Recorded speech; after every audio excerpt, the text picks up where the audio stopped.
Ladies and gentlemen, there are so many kinds of war. War is now no longer limited to traditional battlefields. Today conflicts manifest in various forms. If we talk about conventional wars, that was fought with weapons.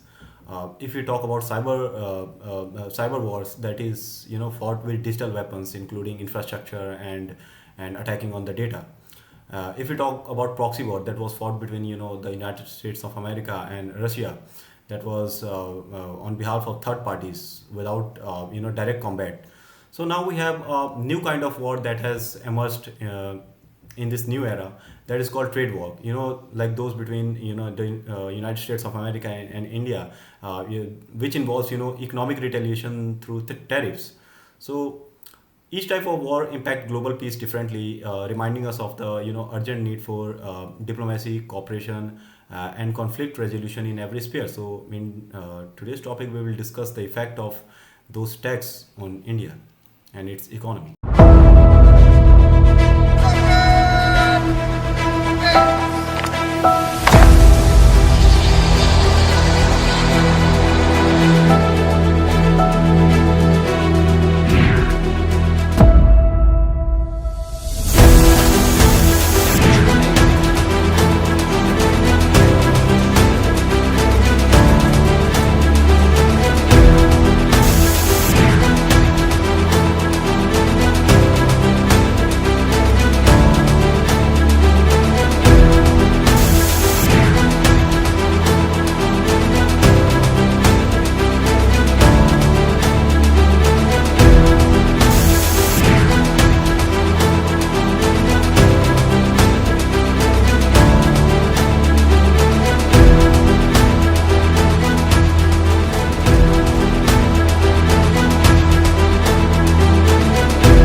Hello everyone. तो अब जो 25% tariff जो levy हुआ है India के ऊपर, इसकी strategic impact की बात करेंगे कि इससे हमारे इकोनॉमिक ग्रोथ के ऊपर क्या इम्पैक्ट पड़ रहा है, हमारे बायलेटरल ट्रेड जो है यूएसए के साथ वो आगे कैसे होंगे। तो अगर हम ओवरव्यू ले तो टैरिफ रेट जो है वो 25% है on selected Indian goods, not on all the goods that we sell to that we deal with USA. और कब से टैरिफ स्टार्ट हो जाएगा, तो it will kick in on 1 August 2025। कितने वॉल्यूम, मतलब अमाउंट ऑफ ट्रेड पे जो है ये टैक्स लेवी होगा, तो it's around $87 billion. Strategic context की बात करें तो this tax has been levied due to geopolitical tension link to Indian Russian energy tie. तो यूएसए का कहना है कि जो इंडिया और रशिया के बीच में एनर्जी डील है, जिससे रशिया जो है बहुत ज़्यादा अर्न करता है, वो दोबारा री इन्वेस्ट करता है to fight the Ukraine war. So that's why USA wants India to mitigate its trade relation with Russia. अगर हम बात करें कि कौन कौन से सेक्टर्स को टारगेट किया गया है और किस किस को एक्सक्लूडेड किया गया है, तो industries under 25% tariff is automobiles and auto components, steel and aluminium products, smartphones and electronics, solar modules and equipment, gems and jewellery, marine products, process foods and agriculture, textile and apparel. Okay. और किस किस को एग्जामेशन दिया गया, तो pharmaceuticals को दिया गया है, सेमीकंडक्टर्स जो कि चिप ये वगैरह होते हैं जो कि हमारे मोबाइल फोन्स में यूज़ होते हैं, और क्रिटिकल मिनरल्स की। ओके। अब हम बात करते हैं कि सबसे ज़्यादा जल्दी किस पे इफेक्ट पड़ेगा, तो वो है ऑटोमोटिव सेक्टर्स। और किस किस कंपनी को, Tata Motors and Bharat Forge. क्यों? Because this automotive sectors which has seen a growth engine for Indian manufacturing now confront significant price rising. जो हम अपने कार्स या बाइक्स जो भी हम सेल करते हैं to outside of the country, उसमें बहुत ही ज़्यादा टैक्स लेवी होने की वजह से उसकी कॉस्ट जो है बहुत ज़्यादा बढ़ जाएगी, और उसका इफेक्ट जो है इस कंपनीज के प्रॉफिट पे बहुत ज़्यादा पड़ेगा। अब हम बात करते हैं इलेक्ट्रॉनिक्स एंड सोलर की। तो smartphone assembly, contract manufacturers face severe pricing pressure with already three margin. तो जैसे कि आप एज एन एग्जांपल अगर आप एप्पल के फ़ोन देखें तो इंडिया के अंदर एप्पल को जो असेंबल करता है वो फॉक्सकॉन कंपनी करती है।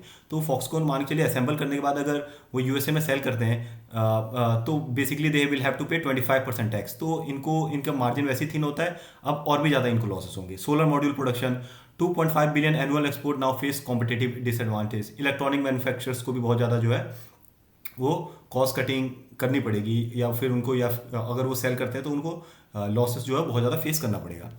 अब हम बात करते हैं जेम्स एंड ज्वेलरी की। 9 billion market export is at risk.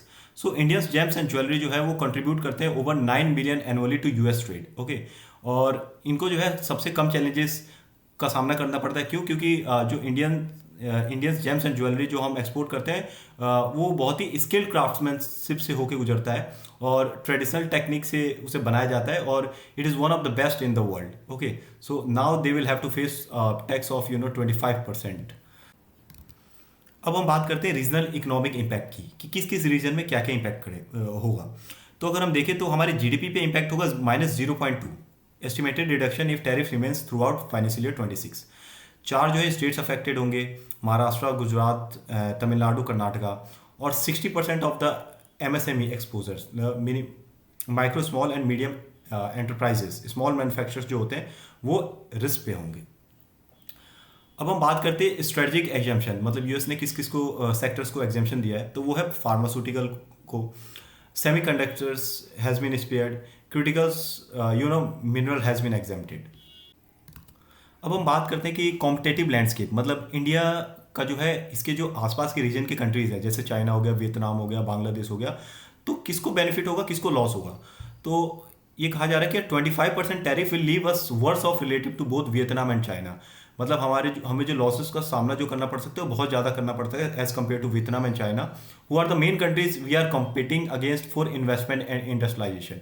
So Vietnam, China, ये हमें जो है अभी बहुत ज़्यादा, मतलब चाइना को अगर आप देखें तो it is far away from India, but Vietnam जो कि मैन्युफैक्चरिंग में बहुत मैन्युफैक्चरिंग हब बनता जा रहा है, even that country is also giving head to head and to to to competition to India. So we will be in a very worse of kind of situation.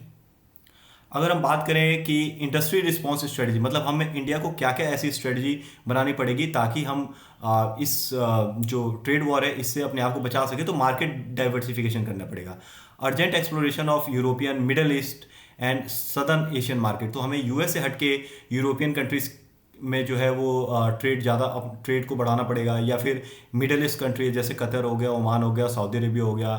Product का innovation करना पड़ेगा, high value added चीज़ें बनानी पड़ेंगी, जैसे जिसकी pricing बहुत ज़्यादा होती है ताकि हमें बेनिफिट भी बहुत ज़्यादा मिल सके। ऑपरेशनल एफिशिएंसी को अपना बढ़ाना पड़ेगा ताकि जो कॉस्ट है, अगर कोई चीज़ हम मैनुअली बना रहे हैं और कोई चीज़ अगर हम आर्टिफिशियली मतलब इलेक्ट्रॉनिक्स से का यूज़ करके बना रहे हैं तो कॉस्ट का फर्क पड़ता है। तो हमें अपने ऑपरेशन की एफिशिएंसी को बढ़ाना पड़ेगा, सप्लाई चेन को रीस्ट्रक्चर करना पड़ेगा।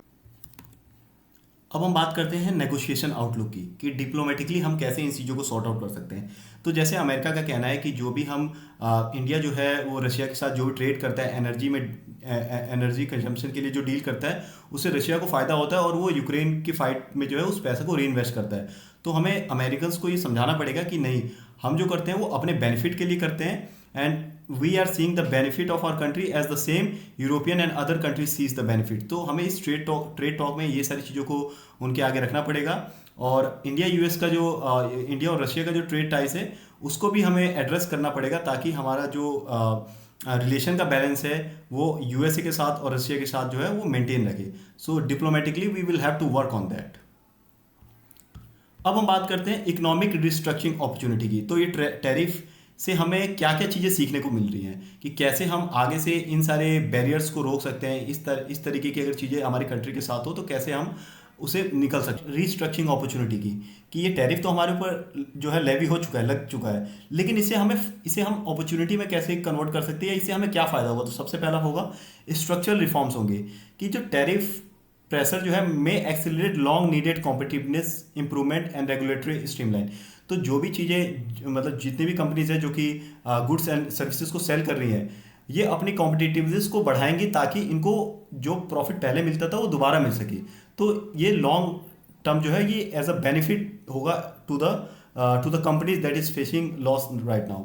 मार्केट का डाइवर्सिफिकेशन होगा, हम जो है यूएस के ऊपर डिपेंडेंस अपना कम करेंगे और दूसरी एमर्जिंग मार्केट के साथ ट्रेड जो है बहुत ज़्यादा करेंगे।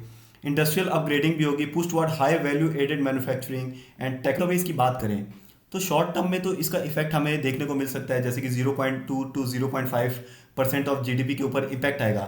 लेकिन लॉन्ग टर्म बेनिफिट्स बहुत ज़्यादा है। लॉन्ग टर्म बेनिफिट्स इसलिए ज़्यादा है क्योंकि हमारी कंट्री के जो कंपनीज होगी वो हाई वैल्यू एडेड प्रोडक्ट्स को जो है वो जनरेट करेंगी।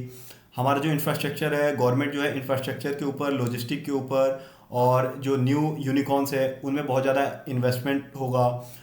न्यू कंपनीज को जो है टैक्स रेट के ऊपर जो है बहुत ज़्यादा सहूलियत दी जाएगी। सो बेसिकली अगर हम ओवरव्यू देखें तो this tariff will bring some havoc along with opportunity and we have to rely on opportunity, we have to avail the opportunity. Thank you very much ladies and gentleman.